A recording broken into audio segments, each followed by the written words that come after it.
नमस्कार, बहुत स्वागत है आपका सितारों की चाल में। मैं हूं आपके साथ अपूर्वा सिंह। इस कार्यक्रम में हम आपको बताएंगे कैसा बीतेगा आपका आज का दिन और जानेंगे आज के विषय के बारे में।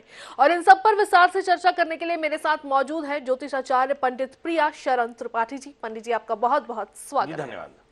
तो चलिए अब इस कार्यक्रम की शुरुआत करते हैं और कार्यक्रम की शुरुआत में पंडित जी सबसे पहले जान लेते हैं आज के पंचांग के बारे में। आज शुभ संवत 2081 शक 1946 सूर्य दक्षिणायन का पौष महीने की शुक्ल पक्ष की पूर्णिमा तिथि और दिन सोमवार। पूर्णिमा रात को 3:56 तक, आर्द्रा नक्षत्र सुबह 10:37 तक। आज चंद्रमा कर्क राशि में होंगे। आज का राहु काल 8:33 से लेकर 9:54 तक।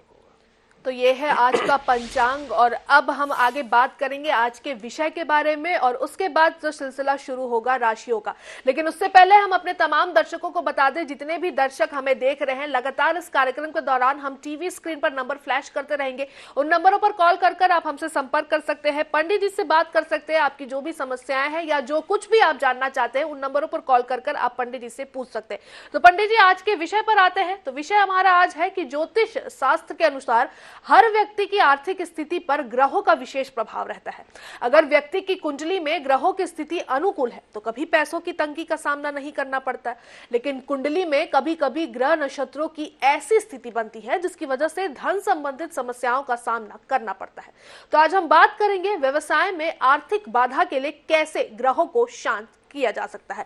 तो पंडित जी, सबसे पहले आपसे जान लेते हैं कि ग्रहों की स्थिति किस तरीके से हो जाती है, अगर मतलब ग्रहों की स्थिति किस तरीके से परिवर्तित होती है कि हानि होने लगती है, आर्थिक लाभ नहीं होता, लगातार नुकसान ही होते जाता है। देखिए क्या होता है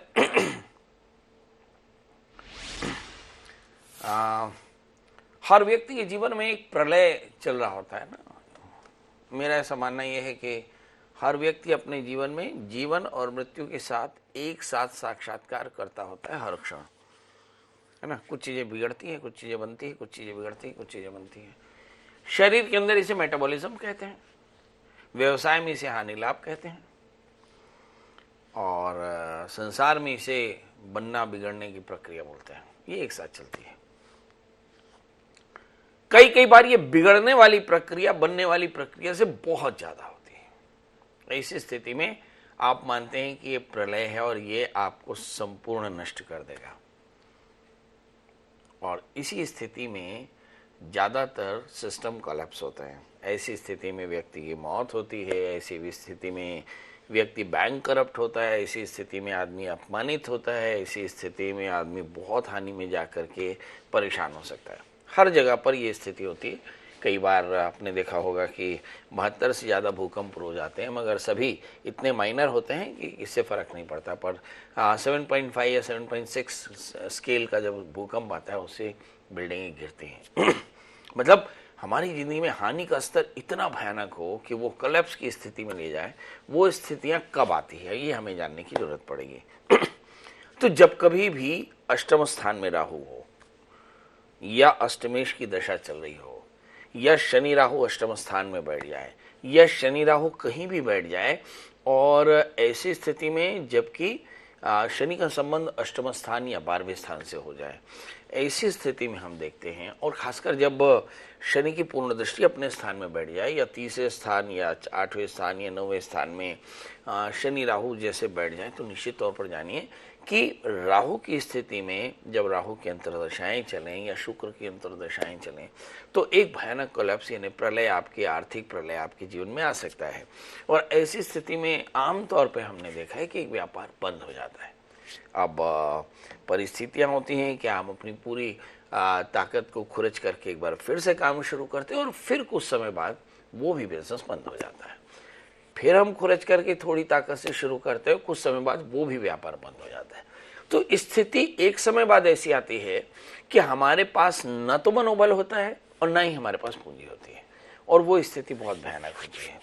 तो इस तरह से हम देखें कि बार बार आपकी नौकरी छूट जाए, बार बार आपका व्यापार छूट जाए, बार बार आपका शहर छूट जाए, बार बार आपका काम छूट जाए, तो ऐसी स्थिति में बहुत गंभीरता से किसी अच्छे ज्योतिषी से आप अपनी जन्मपत्री दिखाएंगे, भाई आखिर क्यों हमारी नौकरी हर बार छूटती है और क्यों हम खाली बैठते हैं। क्योंकि नौकरी छूटने का मतलब एक नौकरी लगे, एक नौकरी छूटे, दूसरी मिल जाए तो कोई प्रॉब्लम नहीं है, मगर यहाँ जब एक नौकरी छूटने के बाद दूसरी नौकरी लगने में एक अंतराल आवे, उस अंतराल में जो हानियां हों वो बड़ी प्रलयंकारी होती है, उससे बड़ी चिंता होती है। तो हम चर्चा आज उसी की कर रहे हैं कि जब हमारे जीवन में बराबर बार बार आर्थिक कष्ट आता रहे और हम सरवाइव न कर पा रहे हों तो हमें क्या करना चाहिए।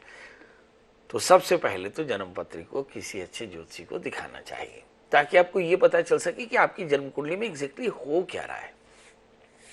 क्योंकि कई बार तो ऐसा होता है कि हम लोग ऐसे ही दवा ले लेते हैं, बहुत सिर दर्द कर रहा है तो चलो डिस्प्रिन ले लिया, और बहुत पेट दर्द कर लिया तो कुछ पेंडोसिड ले लिया। तो इस तरह से कुछ तो हम अपने खुद से ही जब दवा ले लेते हैं तो वो थोड़ा सा ज़्यादा खराब रहता है। पर अगर किसी अच्छे विद्वान ज्योतिषी से लें तो आपको समझ में आएगा कि भाई जैसे राहु का कष्ट है तो राहु के कष्ट के लिए आपको रुद्राभिषेक करना चाहिए, दत्तात्रेय कवच का पाठ करना चाहिए। जैसे शनि का कष्ट है तो फिर शनिवार का व्रत करें, काले तिल का दान करें, पीपल के पेड़ में घी का दिया जलाएं। तो मतलब अलग अलग ग्रहों का अलग अलग ग्रह निदान करना चाहिए। जब आपको लगे कि ये परेशानियां हद से ज़्यादा बढ़ रही हैं तो फिर ऐसी स्थिति में तीव्र उपाय करने चाहिए। और तीव्र उपाय जैसे बटुक भैरव मंत्र का अनुष्ठान करें कि फिर बटुक भैरव का 11 दिन 18 माला, 18 दिन 11 माला, रात्रि काल में बटुक भैरव मंत्र का जप करें तो इससे आपत्ति काल से मुक्ति मिलती है। यदि आपको ऐसा लगे कि शनि राहु के कारण ये परेशानियां हैं तो फिर अज्ञात पितरों का श्राद्ध, रुद्राभिषेक, सर्प श्राद्ध करें तो इससे फायदा मिलता है। यदि आपको लगता हो कि ये परमानेंटली आपके जीवन में उलझन है कि भाई आप काम करते हैं बहुत चलता ही नहीं है, तो ऐसी स्थिति में नित्य दत्तात्रेय कवच का पाठ करना चाहिए। अगर केवल अष्टम स्थान में राहु हो और बार बार बड़ी हानियां हो रही हैं तो ऐसी स्थिति में भगवान शिव का नित्य पूजन करना चाहिए। तो इस तरह से हम देखते हैं कि अलग अलग ग्रहों की स्थितियों में अलग अलग तरह के ग्रह निदान किए जा सकते हैं। तो बिल्कुल अलग अलग ग्रहों की स्थितियों में अलग अलग निदान किए जा सकते हैं। पंडित जी ने हमें बताया कि आखिर ऐसी स्थितियां उत्पन्न क्यों होती है और अगर उत्पन्न हो रही है तो किस तरीके से आप जो है इनको शांत कर सकते हैं। पंडित जी, आपसे एक चीज और जान लेते हैं क्योंकि इस कार्यक्रम के दौरान जो भी दर्शक इनको देख रहे होंगे उनके मन में ये सवाल जरूर आ रहा होगा कि हम तो कभी किसी के साथ कुछ गलत नहीं करते, हमारा सब चीज हम मतलब कुछ हम गलत नहीं करते, लेकिन फिर भी हमारे साथ ही ऐसी स्थिति क्यों उत्पन्न होती है, क्योंकि हमारी नीयत भी नहीं है कि हम किसी के साथ कुछ गलत करें। देखिए, मैं आपको एक बात कहना चाहता हूं, इसको आप विनम्रता से आप भी सुने और हमारे दर्शक भी सुने। जीवन में परेशानियों को विपत्ति कहते हैं और विपत्ति का व्याकरणीय अर्थ होता है विस्मरणम। विष्णुपति माने भगवान, अवि माने विस्मरणम। असल में विपत्ति कहते हैं जब आप भगवान को भूल जाएं। तो भगवान सुखों में भूलता है, इसलिए वास्तविक विपत्ति यह है कि जब आपके जीवन में भगवान भूल जाए, यानी आप भोग विलासों में डूब जाएं, तो ये विपत्ति है। और संपत्ति कहते हैं संस्मरणम विष्णु, भगवान याद आ जाए तो इसे हम संपत्ति कहते हैं। यह हमेशा कष्ट में आता है। कुंती ने भगवान कृष्ण से निर्वाण से पहले कहा कि देखो कृष्ण, तुमने बड़ी मेरी सेवा की, मेरे बच्चों की जिंदगी बचाई, लाक्षागृह से बचाया, द्रौपदी की चीर बचाई, तुम बहुत अच्छे हो, मैं तुम्हारा हमेशा ऋण रखूंगी, पर एक वादा करो। तो कृष्ण ने पूछा कि बुआ तुम्हें किस वादे की जरूरत है? बोला नहीं, एक वादा करो। अब तो मैं जा ही रही हूँ, जाते जाते मैं तुमसे एक वादा लेना चाहती हूँ। कृष्ण पूछे बताओ? बोला जितनी बार मैं जन्म लूं इससे कम दुख मत देना। संसार को जानने वाले भगवान कृष्ण जी को आश्चर्य हुआ कि बुआ तुम ऐसा क्यों कह रही हो? बोला देखो कृष्ण, जब हमारे बुरे दिन होते हैं तो हमारी चित्तवृत्ति में भगवान होता है, चित्तवृत्ति में हमारी सदाचार होता है। जब हम सीढ़ियां उतर रहे होते हैं तो हमारा ध्यान नीचे की ओर होता है, और जब हम सीढ़ियां चढ़ रहे होते हैं तो हमारा ध्यान ऊपर की ओर होता है। इसका मतलब जब हम सुख की ओर रहते हैं तो हम थोड़ा सा सेल्फिश और बहुत ज़्यादा भोगों के ऊपर उन्मुख रहते हैं, और जब हमारा बुरा दिन होता है तो हम हमेशा एकाग्र रहते हैं। तो इसका मतलब ये हुआ कि भगवान मुझे हमेशा दुख देना, इसका मतलब ये है कि जिन्हें दुख मिल रहा है वे सब पापी नहीं हैं, वो भगवत कृपा के पात्र भी हो सकते हैं। इसलिए अगर दुख मिल रहा है तो इसे मानकर चलें कि परमात्मा ने आपको उस दुख के लिए चुना है।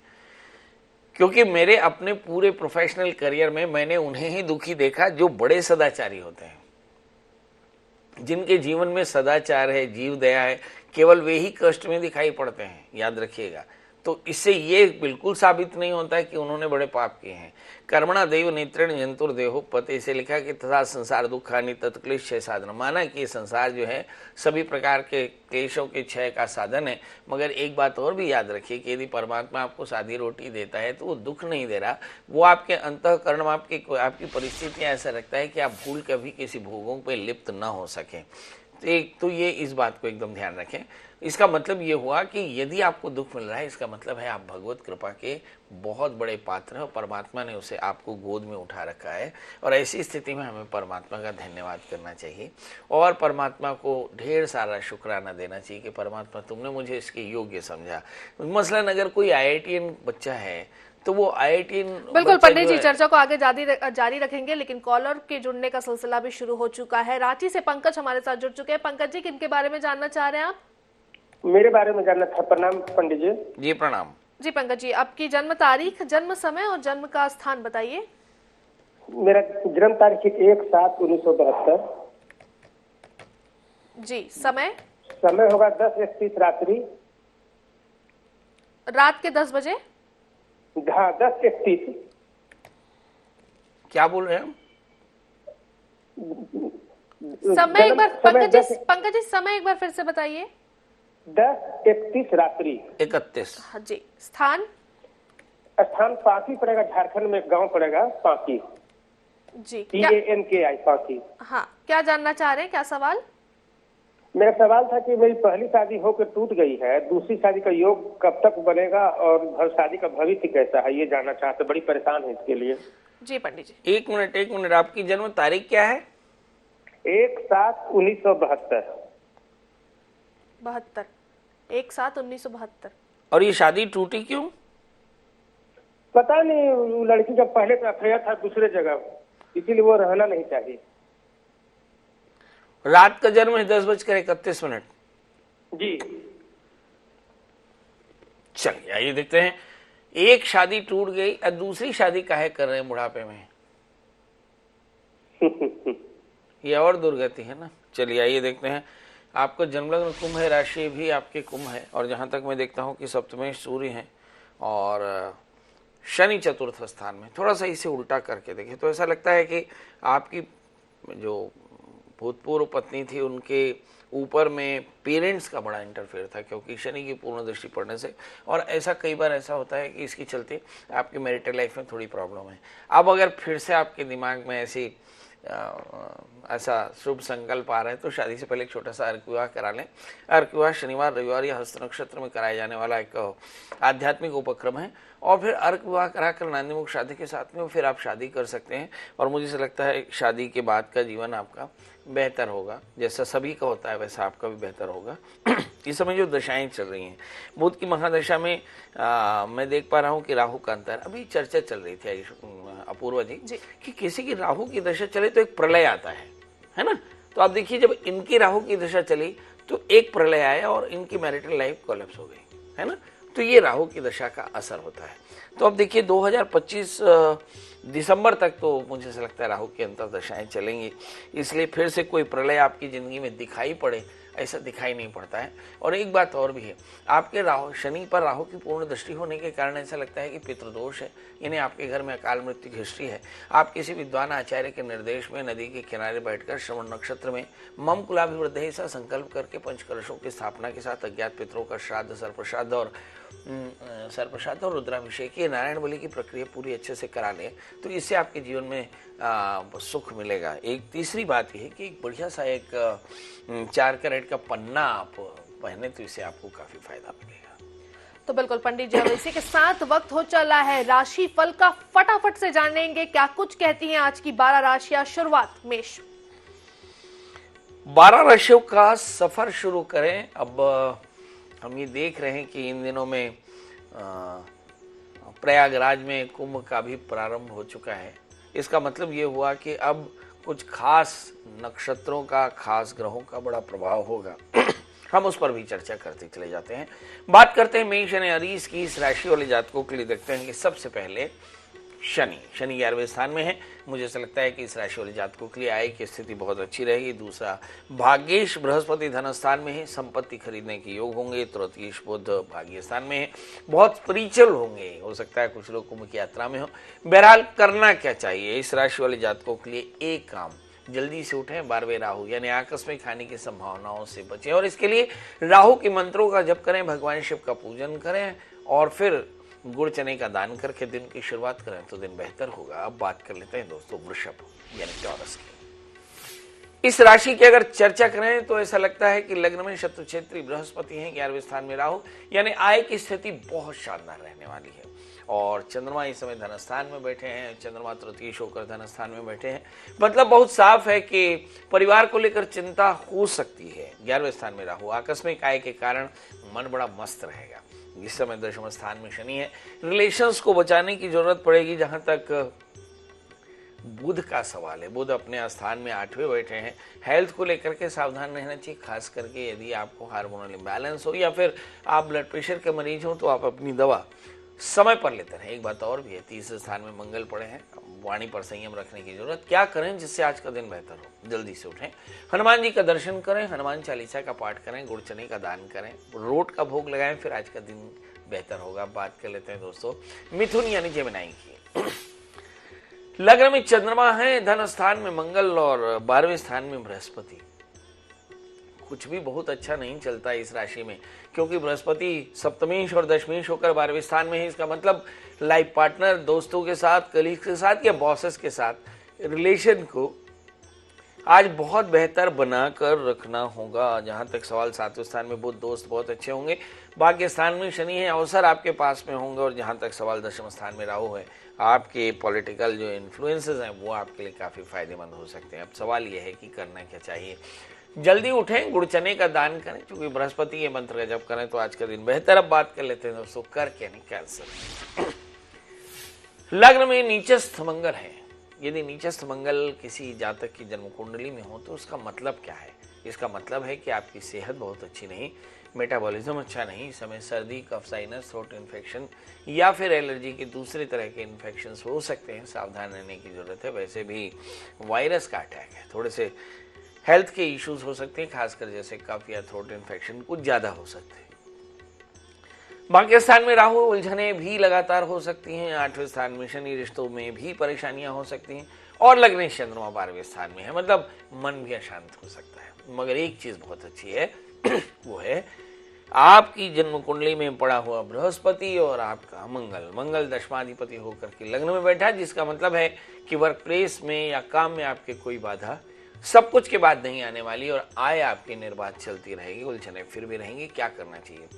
शनि और राहु की प्रियता के लिए आप भगवान शिव का पूजन करें, धतूरे का फूल चढ़ाएं, फिर आज का दिन बेहतर होगा। अब बात कर लेते हैं दोस्तों सिंह यानी लियो की। अगर इस राशि की चर्चा करें तो इस चर्चा में 12वें मंगल को एकदम याद रखें। पेट की तकलीफ, वाहन की तकलीफ या माँ का स्वास्थ्य चिंता का विषय हो सकता है। अच्छी बात क्या है?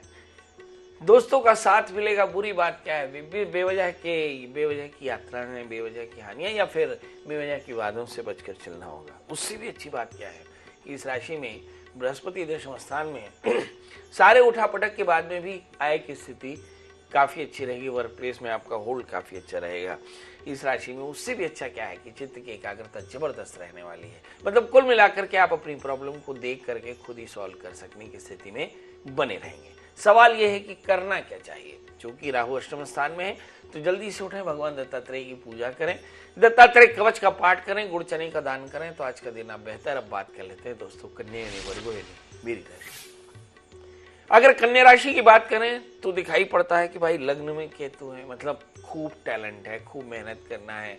मगर छठे स्थान में शुक्र के साथ में शनि है, जो बताते हैं कि रिश्तों को संभालना पड़ेगा। साथ में थोड़ी सी ऋण की स्थिति ज्यादा है, शत्रुता ज्यादा है, दोस्त कुछ ऐसे होंगे जो आपको बुद्धू बना रहे हैं, थोड़ा सावधान रहने की जरूरत है। भाग्य स्थान में बृहस्पति है, सब कुछ के बाद में भी आपका जीवन बड़ी आसानी से चलता रहेगा। करें क्या?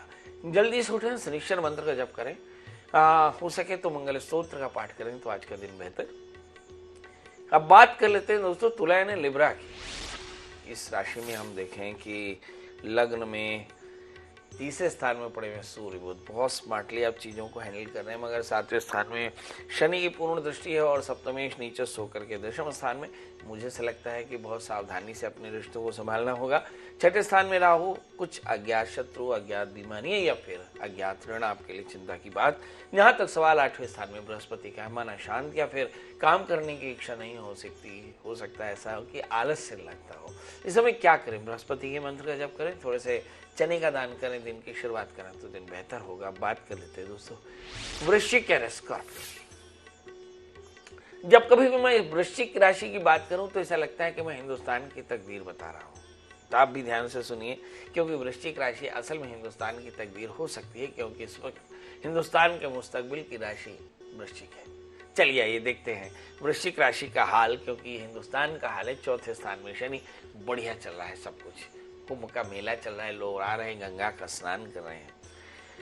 इस समय अगर हम चौथे स्थान में शनि है तो आपकी वाहवाही दुनिया में हो रही है। अगर हम सातवें स्थान में बृहस्पति को देखें तो कुछ एक दोस्त आपके लिए बड़े अच्छे हैं, मगर आठवें स्थान में चंद्रमा, इसके बाद भी मुझे ऐसा लगता है कि कुछ चीजें आपके कंट्रोल से बाहर हैं। जैसा यानी कुछ अवसर आपके हाथ से चूक रहे हैं जो आपके लिए टीस बन करके उभरेंगे।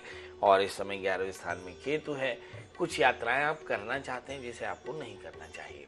क्या करें जिससे आज का दिन बेहतर हो जाए? मुझे ऐसा लगता है कि आपको भी भगवान विश्वनाथ की पूजा करनी चाहिए, भगवान मजगंध स्वामी की पूजा करनी चाहिए, भगवान शिव का आराधन करना चाहिए और शिव महिमन स्तोत्र का पाठ करें तो आज का दिन आपके लिए बेहतर होगा। बात कर लेते हैं दोस्तों धनु यानी सेजिटेरियंस की। इस राशि में हम देखें कि लग्न में सूर्य बुध है, जबरदस्त स्मार्ट राशि इस समय धनु राशि है। अगर सूर्य बुध लग्न में हो तो इसे कहते हैं बुधादित्य योग है, पर एक्चुअली मैं बोलता हूँ ये स्मार्ट आदित्य योग है कि इसमें बंदा जो है एक अच्छे विजन के साथ, एक अच्छे रीजन के साथ डिसीजंस लेता है और उसे एग्जीक्यूट करता है। तीसरे स्थान में शनि है, जबरदस्त मेंटालिटी है, लोगों को आप हेल्प करना चाहते हैं। चौथे स्थान में राहु, मगर परिवार की उलझनों से आप थोड़े से परेशान हो सकते हैं। जहां तक सवाल छठे स्थान में बृहस्पति का है, आप खुद सेहतमंद नहीं है, आपको अपनी सेहत का ध्यान रखना चाहिए। सातवें स्थान में चंद्रमा है, रिश्तों को लेकर के थोड़े से परेशान है। क्या करना चाहिए जिससे आज का दिन बेहतर हो जाए? नंबर 1, सबसे पहले तो ये कि भगवान शिव का पूजन कर लें और वहां बैठ करके शिव महिमन स्तोत्र का पाठ करें, भगवान शिव में धतूरे का फूल चढ़ाएं तो आज का दिन बेहतर। अब बात कर लेते हैं दोस्तों मकर यानी कैप्रिकॉर्न्स की। इस राशि की बात करें तो ऐसा लगता है कि मैं एक वॉरियर की बात कर रहा हूं। अभी मैंने एक छोटा सा एपिसोड किया जिसमें अभी मकर संक्रांति भी पड़ने वाली है और मैंने देखा कि सूर्य जो है उसने क्रोध के मारे छाया और शनि के घर को भस्म कर दिया और फिर आगे चल करके पुत्र को मनाने मकर राशि में गए तो उसकी दूसरी राशि बनी शनि। इसका मतलब ये हुआ कि शनि की जो मकर राशि है वो बहुत ज़्यादा शुभ होती है सूर्य के नज़रिए से। अब बात करते हैं मकर राशि एक वॉरियर राशि है और मुझे ऐसा लगता है कि इस राशि पे हम देखते हैं कि धनस्थान में शनि बैठे हैं जो बेहद बेहद लाभकारी स्थिति में है। इस समय तीसरे स्थान में राहु, कंफ्यूजन थोड़े से हैं। भाग्य स्थान में केतु, कुछ यात्राएं आपके लिए फायदेमंद। इस समय हम पांचवें स्थान में बृहस्पति को देखें, संतान को लेकर कुछ बड़ी निर्णय किए जा सकते हैं। इस राशि में क्या करना चाहिए?